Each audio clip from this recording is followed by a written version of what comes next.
are Locked On Seahawks, your daily Seattle Seahawks podcast. Part of the Locked On Podcast Network, your team every day.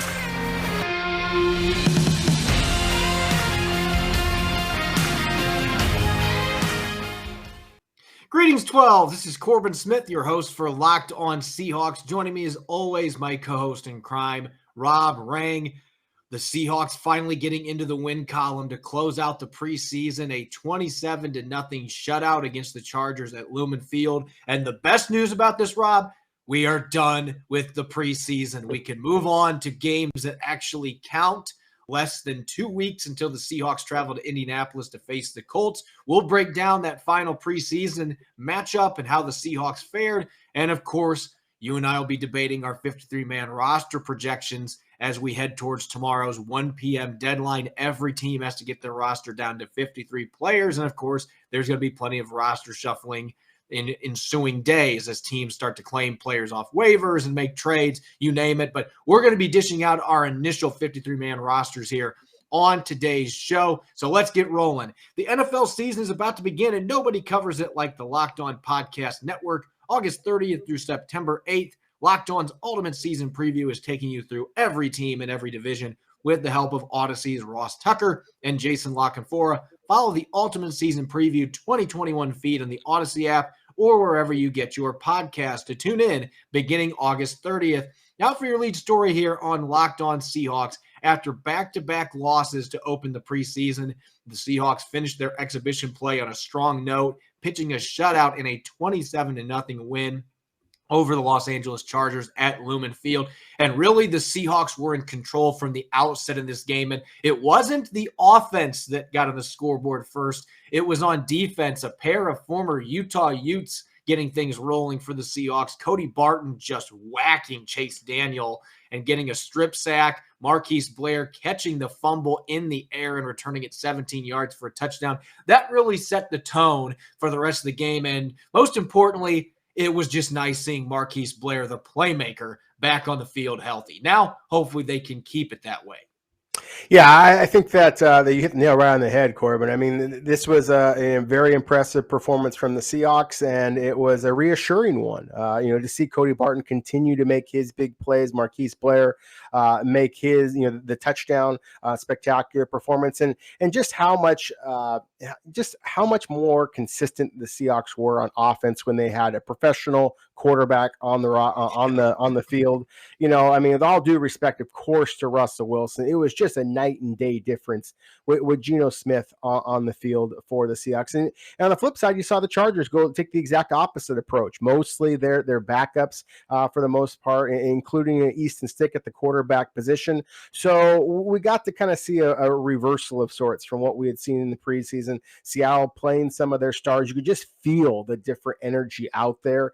And so it looks like the Seahawks are rolling right into the regular season. I would agree with you, Corbin. While it was maybe for some it's the best news is that the preseason is over, I thought the best news from a Seahawks perspective, no significant injuries sustained in a spectacular performance and wrapping up of the preseason. And I think that's a great note there. There weren't any injuries, especially after losing two players to season-ending injuries the week before against the Broncos, Ben Burr-Kirven and John Ursua. The Seahawks were able to escape this game without any new injuries, and they really didn't play very many of their starters either. We didn't get to see Russell Wilson and DK Metcalf, Jamal Adams. Bobby Wagner didn't even wear a uniform in this game, but we did get to see some reinforcements come in, and getting Geno Smith back, as you mentioned, just having competent quarterback play. And that's not to give a shot at Sean Mannion. I thought Mannion actually looked okay the other night. But Geno Smith is such an upgrade compared to the other quarterbacks, Alex Magoo, who previously on the roster, as well as Mannion. And you could see that with him having a few more weapons around him. D. Eskridge, we only got to see him for a handful of plays, but that was more than enough for me. We got to see that jet sweep that he got 9 yards on. You can just see the ability to accelerate from 0 to 100 in an instant. And he was able to get to the corner and get those 9 yards with ease. And then on his one catch, makes a nice catch in traffic, middle of the field. So we got to see what he can do. Really excited to pair him with Tyler Lockett and DK Metcalf. They got Penny Hart back as well. He had a nice first down reception there first touchdown drive. And what was really encouraging, Rob, was seeing this offense.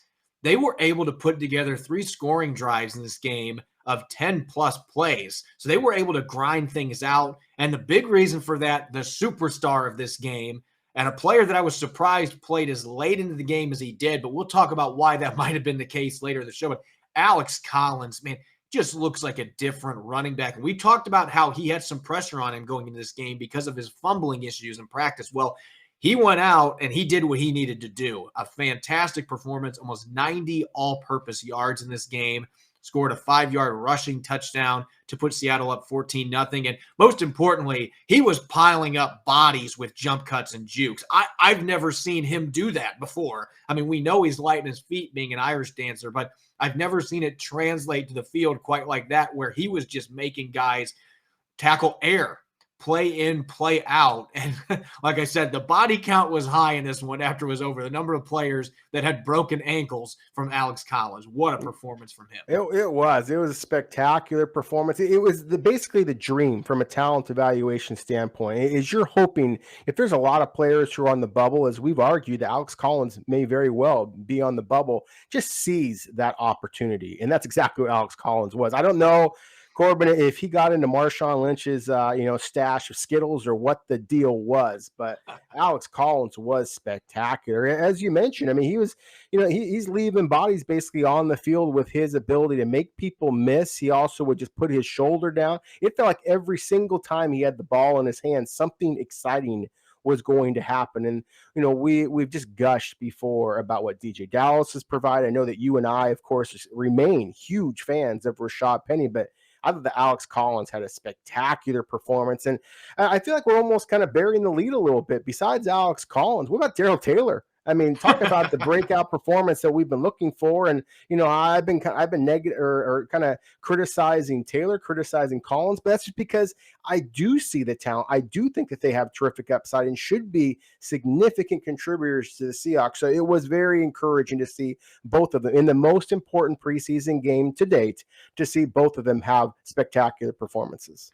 I asked Daryl Taylor about it after the game, the film study, what he was noticing in his game that he needed to improve. And the first thing that he mentioned, and you and I have talked about this on the show, I've brought it up a couple times during this preseason, his pass rush angles. He realized he was getting too far upfield. He wasn't flattening the end of his rush out well. We saw what it looks like when he is able to shore up that part of his game. The first sack that he had, he was shot out of a cannon, and we've seen that. We've seen the burst off the edge. That's been there. But what we haven't seen is the ability to lower the shoulder, have good ankle flexion, turn the corner. He did all 3 of those things at the top of his rush on that one, and he got to chase Daniels so fast. It was a blur. And getting that 1 sack, even if it's a preseason game and it doesn't count in his career stats, that is such a confidence booster. And you could see him the rest of the game, but he had the missed tackle in space last week. He had another opportunity against the screen in this game, and he didn't miss this time. Those are the kind of plays that he was making in this contest. He ended up with 1.5 sacks. He had 4 tackles. He also had a pass deflection on 4th down to force a turnover on downs. So it was easily the best that he played in the 3 games. Really good omen going into the regular season because he's playing with more confidence, playing with more physicality, and of course, the pass rush angles, as he emphasized in his post-game press conference. It looks like he's getting that area of his game figured out as he gets more reps under his belt. We had to keep in mind, this was still just his 3rd game after being out, and he made sure to tell us all it was 1 year and 7 months. You don't have to remind him how long that he was out. So a really good performance by Daryl Taylor and Alex Collins in this game, leading the way, and the Seahawks had 7-0 lead less than 3 minutes into the game, never looked back, hold on for a 27-0 shutout victory to end the preseason. Now it's on to real football. And with that note, it's time for us to debate our 53-man rosters as we do every year. Cut down date coming up tomorrow at 1 p.m. Pacific Standard Time. Which players are going to survive cuts and which ones are going to be outside looking in? Rob and I are going to dish out both of our 53-man roster projections starting on offense. You're listening to the Locked On Seahawks podcast, part of the Locked On Podcast Network, your team every day.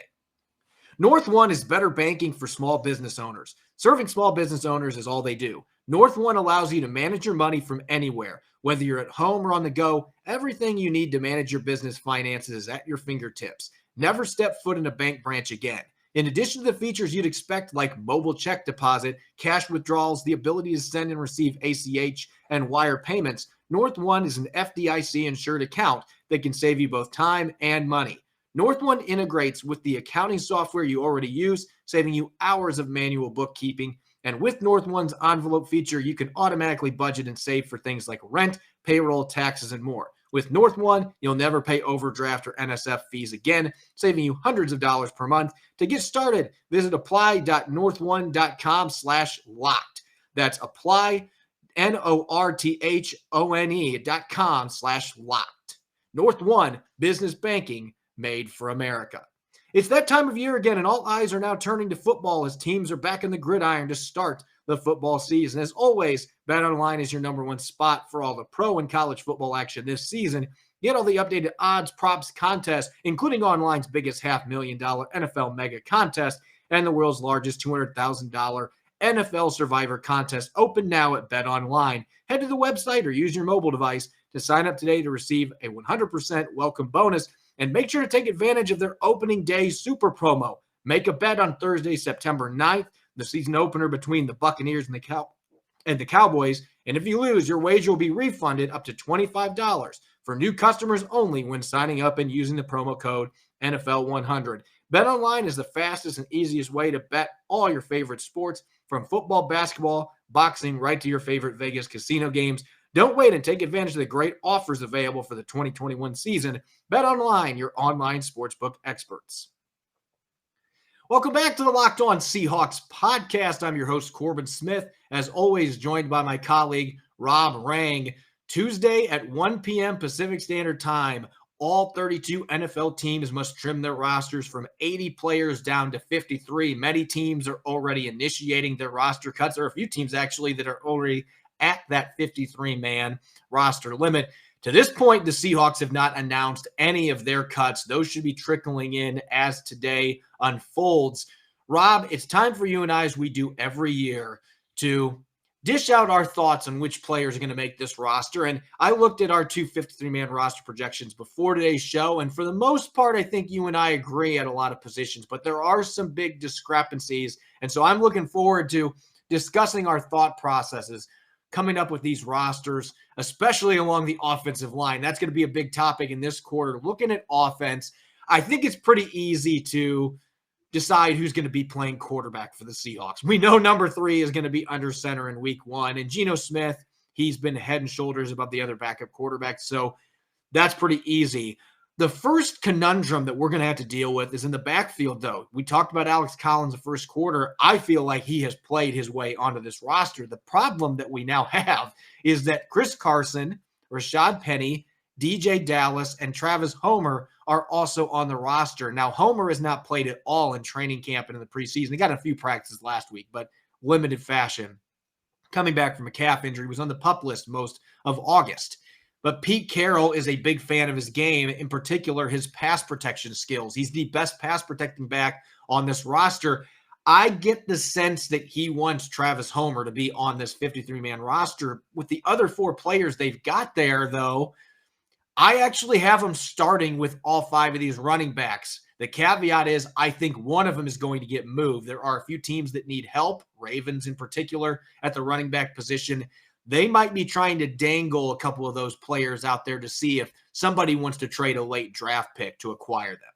No, I think they absolutely are. I think that all 5 of these running backs, as well as the undrafted free agent Josh Johnson, who we've mentioned before, He looked good the other night.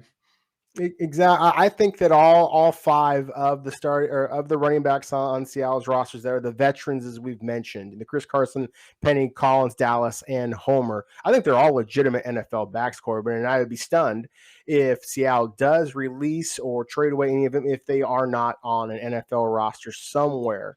However, I also think that, when you're coming down to trying to build up your roster, then running back to me feels like one of the stronger positions for the Seahawks, and maybe they need to shore up some of the other positions. So I actually only have the 4 running backs as making this roster. Of course, acknowledging that Nick Bellore, former fullback, is going to make the roster as a linebacker. But again, I love his versatility. So I do have it being Carson, Penny, Collins, and Dallas, and Travis Homer. Well, I'd love to have an extra spot for him. I just think that running back is too strong for Seattle, and I 100% agree with you. I think of all of the positions on Seattle's roster that John Schneider is likely to be able to pull off a trade where he is going to be shipping a veteran player elsewhere, then running back is most likely the position. Let's go to the receiver spot now. You and I fully agree here. We have 6 players making the roster, and I thought there were 4 that were locks going into this last preseason game. Eskridge was going to be on this team no matter what he did in that debut, and then he went out and played really well, so that just further confirmed our priors. We know this is an explosive playmaker. We know DK Metcalf and Tyler Lockett are going to be on the team, and I think Freddie Swain had locked up his spot. He had a really sound training camp, did some nice things with limited targets in the preseason, can play special teams well. So those 4 were locks to me. Penny Hart was very close. I had him at about 90% going in this game just because he missed 2 weeks with an ankle sprain, but he looked fast in the preseason game the other night, made a nice catch. He contributes on special teams, looked good in the practice field, did way too much during the offseason program and early on in camp. He has Russell Wilson's trust. So to me, Penny Hart, no brainer. He's your number 5 receiver. Now, the number 6 spot, I considered a couple guys. Aaron Fuller has played into that discussion. Cody Thompson has been getting first-team reps most of the preseason and training camp, so I thought he was right in the mix. And undrafted rookie Cade Johnson just, quite frankly, didn't do enough in this last game to really position himself to get that last spot, at least in my opinion. I have Cody Thompson making this team, as do you. I just think the size element and the fact that he's a really savvy route runner, a very intelligent player that Shane Waldron likes a lot, those first-team reps that he's gotten throughout training camp, I think he finally gets onto the 53-man roster after waiting the first 2 seasons for that opportunity. Yeah, I agree with you. I think that, as you said, the first 4 receivers were essentially locks. And then the 5th receiver, Penny Hart, I was really high on him coming out of Georgia State a couple of years ago. He was one of my diamonds in the rough. Saw him in person at the Senior Bowl. Really excited to see how it brought him on. And I just think that he has improved week in and week out over the last couple of years. And his impact on special teams, I think, also contributes to it. The questions that you have about Eskridge and his durability were, calmed a little bit with his performance against the Chargers, but at the same time, you still have to have some concerns about him. And I think that Penny Hart has the skill set that matches up best as a backup to Eskridge. And then the same kind of idea with Cody Thompson. It's just about body types. I do feel that Cody Thompson is a reliable guy. I like that 6'2", 205-pound frame. Besides DK Metcalf, Freddie Swain is a 6-footer as well, but you don't have a lot of size. To me, if you're going to keep Penny Hart, then that eliminates guys like a Cade Johnson, or Aaron Fuller. I think that those 3 players that I just mentioned are all kind of competing for the same spot, all have very similar body frames. So whoever it is that you choose of those smaller receivers, I think you choose one, and then maybe the other spot might be for a bigger guy. Kind of like at the running back position, however, Corbin, I think there's going to be a lot of really, really good players around the league that get released. Would not be surprised at all if Seattle continues to sprinkle in different players from different teams that might be released. And so that 5th or 6th receiver spot, I think could be yet to be determined. Going to the tight end position, you and I both kept 3 players, and we both kept Colby Parkinson under the assumption he's going to be available early in the regular season. Based on what Pete Carroll said, he's going to be running on the grass this week. That's a really good development as he works back from a foot fracture. He probably isn't going to be available for the season opener, but maybe against the Titans in week 2. So you're not going to be putting him on injured reserve under that situation. So that means you're going to have 2 tight ends. Maybe you can promote Tyler Mabry. If you can get him to the practice squad, you could promote him for a game or 2 off the practice squad until you get Colby Parkinson back. But I think they're going to roll with Gerald Everett, Will Dissly, as well as Colby Parkinson. Those are going to be those 3 tight ends. Really nobody else on the roster. Tyler Mabry was banged up in training camp. Really didn't get a chance to show what he could do. But a player that they trust, they could call him up and he could replace Parkinson for a game or 2 off the practice squad. Offensive line, though, I think is where you and I are going to have the most interesting discussion here to close out this quarter. Real quick, you and I have the same starters. I think we both understand that Kyle Fuller is going to be starting at least the first game of the season at center. Gabe Jackson, Damian Lewis, Dwayne Brown's going to be back. Brandon Shell will be back in the starting lineup. Behind them, Stone Forsythe's going to make the team. Ethan Posick can play both guard spots in center.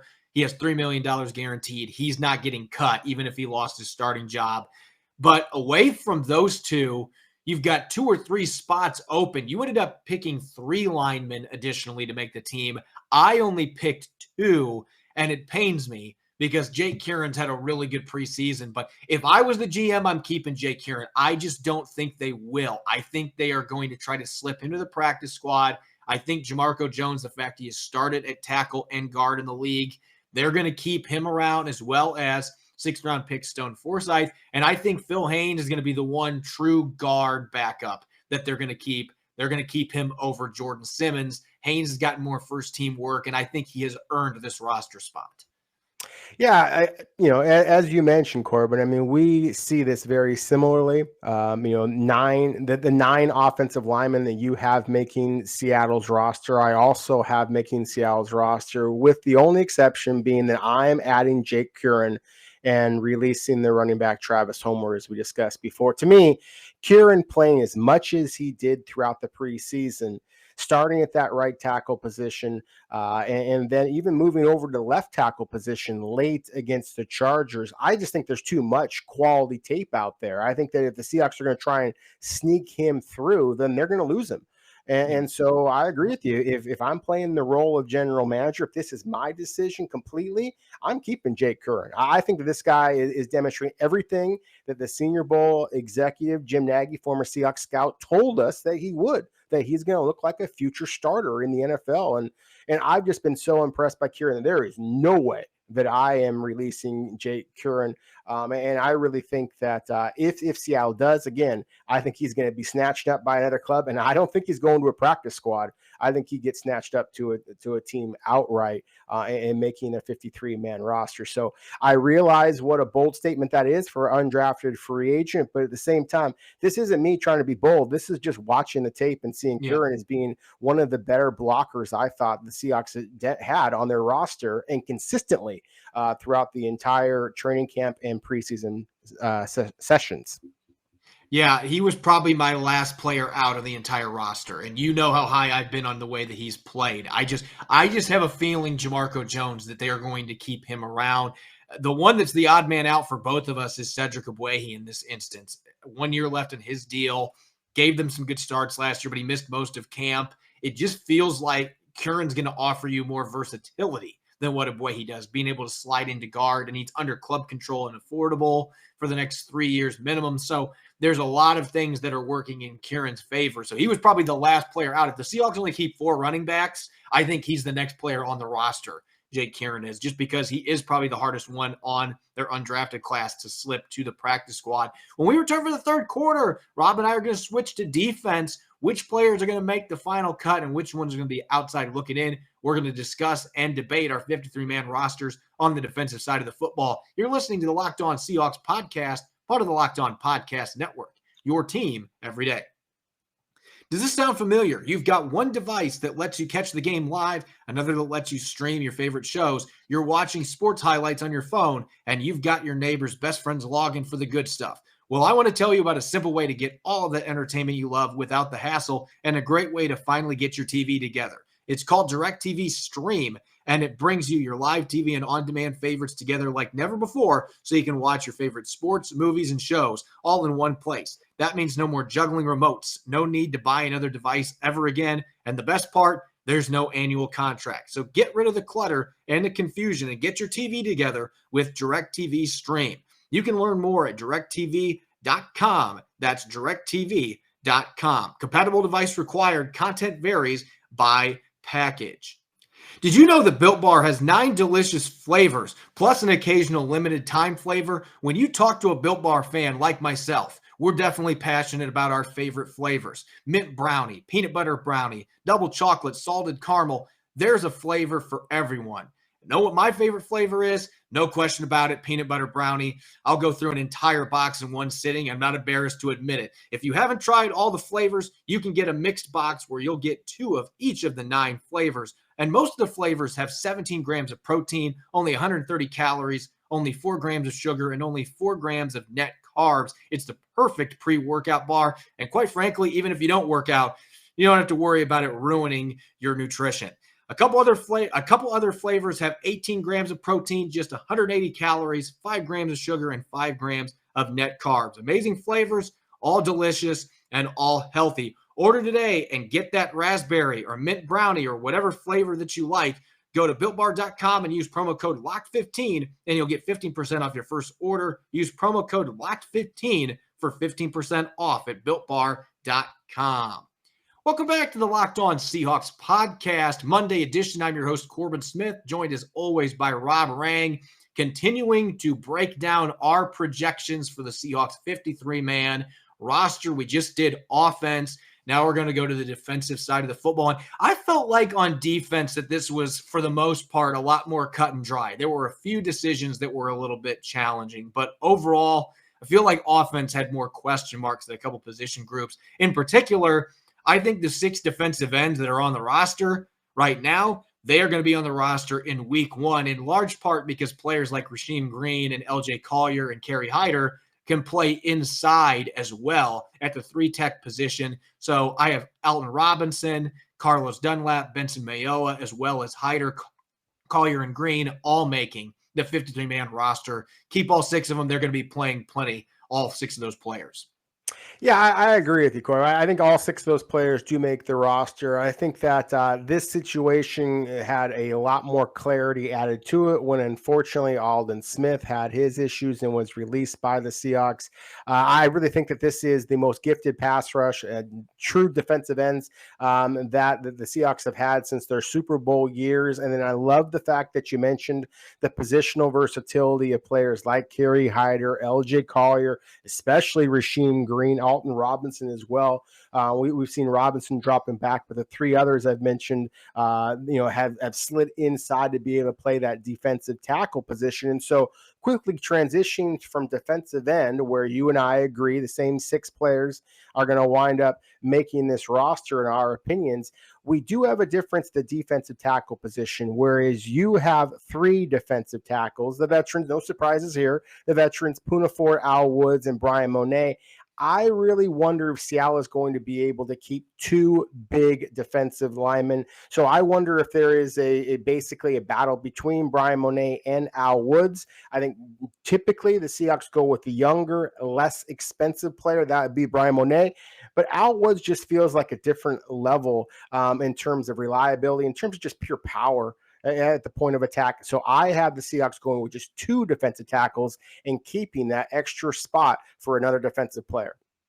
Yeah, I kept Monet because I feel like he and Woods both offer the Seahawks plenty of value with that nose tackle position. And I think both of them will surprise you occasionally with their ability to collapse the pocket. I don't feel like they are 100% strictly space-eating, run-defending tackles. Not that these guys are going to rack up sacks in bunches, but they can provide you a little bit in that regard. And I don't think the Seahawks want to let Monet go. But really the most interesting part about this was Robert Nkemdiche, because I think going into this last preseason game, I thought it was a 50-50 proposition, him making this football team. And then he couldn't play with another soft tissue injury. Pete Carroll did not disclose specifics, but he did not sound like he was all that enthused about Robert Nkemdiche making this roster. At least that's the way I interpreted it after the game on Saturday night. And I just think with the injuries, I think they're going to try to sneak him onto the practice squad with hopes they can get him healthy and he can contribute. I think they'd like to have Nkemdiche on this roster, but he simply did not earn a spot on this roster because he wasn't available. He's been injured most of camp, so you can't give a guy that's been out of the league since 2019 a roster spot based off of that. You just can't. So Nkemdiche is an odd man out, and I do think Geno Atkins could still be on this depth chart at some point, maybe in the next few days. Geno Atkins will join the team right before the regular season. That could happen. So that's something to continue monitoring. Now, going to linebacker, you and I have got the same starters, and Daryl Taylor coming off his best game. He's earned that strong side linebacker position, but you've got Jordan Brooks, an all-pro, Bobby Wagner, and then behind him, Cody Barton had a fantastic preseason and finished it off on a strong note with that strip sack and a bunch of tackles. in Saturday's win over the Chargers. So he's going to be on the roster. Nick Valor right now, with Ben Burke-Kirven being out, is your fifth linebacker in this team. And he looked pretty good out there. This is the guy that started 10 games for the 49ers as a linebacker in 2016 and had over 80 tackles. So he can play the position. He's shown that he still has the ability to do so. I have the Seahawks keeping one other linebacker, though, and this is a player that I mentioned last week. If he has a really good game, I think he can make this football team because the Seahawks coaching staff really likes him, even with the fact he missed most of camp with a hamstring injury. They liked what they saw in off-season program. That's John Ratigan. I thought John Ratigan was probably the third or fourth best player on the Seahawks in the last preseason game, behind Alex Collins, Daryl Taylor. He was all over the field in the second half, and even when he wasn't making tackles, Easton Stick is a pretty good athlete at the quarterback position. He chased him out of bounds a couple times and showed off his wheels at 240 pounds. Very high football IQ. And there's so much at stake for this kid because if he doesn't make the roster, it's back to the Army.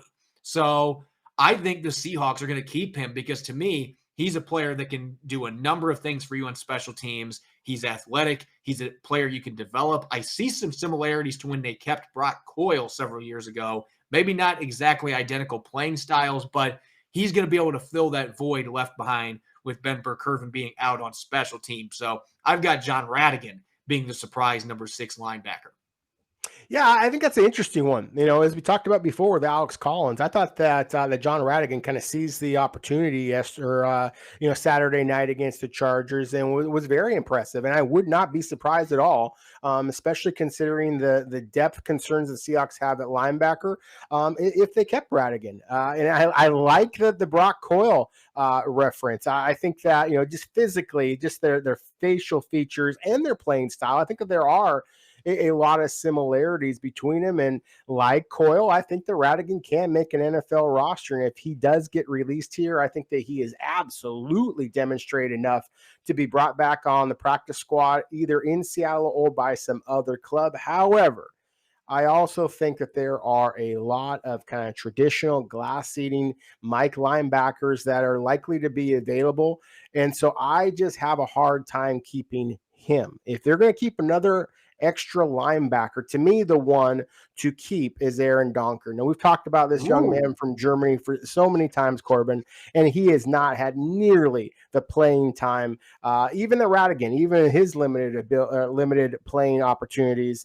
Donker hasn't had that type of opportunities. When he has, I have seen some flashes, including especially against the Chargers late when they allowed him just to be an edge rusher, and just considering how much of a value that the teams place on edge rushers. That's why I'm intrigued by him. Now, there has been some confusion by some out there as to what type of flexibility Seattle would have on the roster. Really, they don't get much flexibility. If they're going to keep Donker on their full 53-man roster, then there is no waiver or anything like that. Yep. He has to make the roster. If they release him, then they can bring him back on a waiver as far as the practice squad. But of course, that exposes him to other teams. And I'm telling you, there's enough scouts out there who know the Seahawks develop these edge rushers the way that they did with Benson Mayowa. I remember a couple of years ago when the Seahawks were just starting off with Benson Mayowa, this undrafted free agent of Idaho that nobody had heard of. And I had NFL teams texting me asking, where did the Seahawks find this guy? And so that to me is one of the things that's interesting about Donker. I just feel like he still has untapped potential. And I think that if the Seahawks do release him, he is going to get snatched and move and go somewhere else. And that's one of the reasons why I would keep him, just because I think that he is the higher priority for other clubs out there, more likely to get snatched away from you. And it's interesting because I thought he looked really lost the first couple of weeks of training camp, but there was a light switch that came on. They've moved him almost exclusively to the Sam linebacker spot, and that fits his skill set much better. And you're right. He had some really promising pass rushes at the end of that preseason game the other night. And last week, he had a couple really nice pass rushes in their padded practice. He swatted a pass away from Russell Wilson. So you're seeing him latch on, and he's really figuring things out, and he's just got such a rare athletic profile, as we have talked about numerous times. And so I can't see him making the 53 because he hasn't been getting much playing time until late in the second half. There's been plenty of mistakes, but he's made a few tackles on special teams. So I guess I can say it's not impossible. At worst, you're hoping you can get him on the practice squad because you could have 17 practice squad players because Aaron Donker gets an exemption this year. So it gives you a little bit of flexibility in that regard. Real quick, corners and safeties. This really was not as difficult for me as I thought it was going to be, maybe at the end of the depth chart, but I think that Ahkello Witherspoon and DJ Reed are going to be the starters in week 1 at the cornerback spot. I think Trey Flowers is your main backup on the right side. I think that Trey Brown and Demarius Randall are the main backups on the left side. I think if John Reed arrived a little earlier, I might be more inclined to keep him because there have been some things that I've liked, but that's the reality of getting traded middle of the week before the last preseason game. I just don't know that you have enough where you can justify hanging on to him and assuring that the Houston Texans get a future 7th round pick from you. And so I think that it's a really tough situation. I have John Reed being just on the outside looking in. Gavin Heslop is another one that they're hoping they can get to the practice squad. And if they do, I believe he will factor in at some point this year because he is rapidly improving. I just don't know if he's one of the top 5 corners right now. Safety is pretty cut and dry.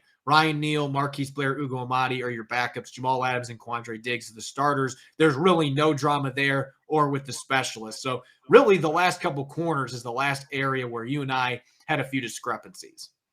Yeah, but again, for the most part, we see things similarly. I had John Reed making the roster. You did not, but that's basically the only difference that we had at the cornerback and safety positions.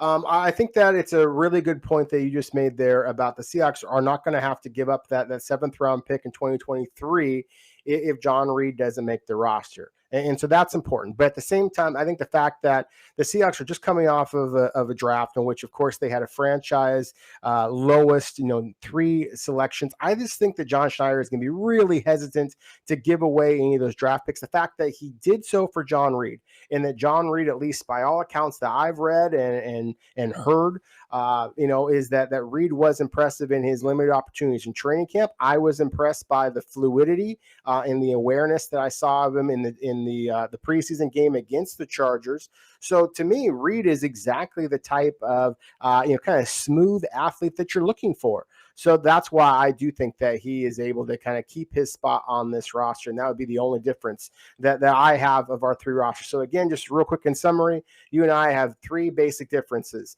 3 players that you had as making Seattle's roster: Travis Homer, Brian Monet, John Ratigan. And I had 3 replacements being Jake Curran, Aaron Donker, and John Reed.